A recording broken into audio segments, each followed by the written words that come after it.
Well, we are honoring the life of Brynnlee Hampton, a young teen who touched many lives here in Amarillo. With us here today, it's her grandfather, Gordon Melton. Thank you so much for joining us today. Thank you very much. And so today what we want to do, like I said, we're just honoring her life. As her grandfather, could you just, tell me who Brynnlee was, as a child leading up to now? Well, she was always Papa's little girl, but she was always active. She loved her cousins, loved playing, loved her friends, and she loved just hanging out with her friends, and also she even really loved hanging out with family. She was my first grandchild and my oldest daughter.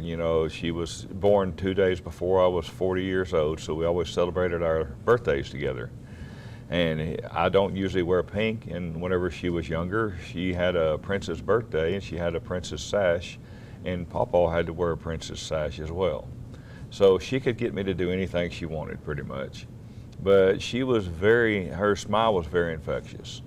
She loved sports. She loved volleyball. Volleyball was her life, pretty much. Even whenever she was at our house, she was hitting around a volleyball. So she loved travel volleyball. She loved school volleyball. She was very athletic. And I know that she had 2 younger siblings, is that correct? Yes. How was she, being around her younger siblings? I've heard she was kind of like a second mom to them. She was very much like a second mom. She was several years older than Preston and Dawson. And they loved her, they adored her. Of course, whenever Preston started getting a little bit older, they would, argue like brother and sister would, but he still loved his sister. And Dawson, he clung to her every time she was around. But they really loved her. She really loved them. She's good with all kids. Any kid she would play with, they would just love her like a aunt or whatever.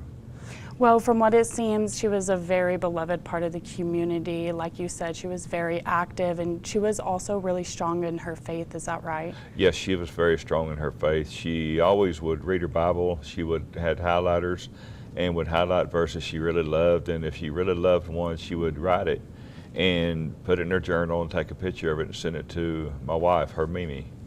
And so, kind of not really in light of this tragedy, because when things like this happen, I don't think there are any answers or anything that does come of it. But, moving forward, how do you want Brynnlee to be honored in her life? To be honored in her life, somebody that was, like I said, had an infectious smile, was always loved her friends, always loved her family. She was always smiling. But to remember it as somebody that had a wonderful heart. She was a good heart. As you know, there are speculations all over the internet. We want everybody to know that she was a wonderful person, not just to us, but to her friends, to her family. She would get in her stepdad's Yes, which pretty much he's raised her, and in his truck, and the first thing she had was his playlist, and she would get on there, she would play it. But when she'd get in the car with her mom, she had her own playlist, and she loved music. She could pretty much sing the song of everyone that the lyrics to every song that came on. Well, thank you so much, Gordon. And during this time, we will continue being here for your family. And we pray for comfort and peace during a time and a tragedy like this. So we appreciate your time with us here today. We thank you, and prayers are the main thing everybody can do. Thank you. Thank you.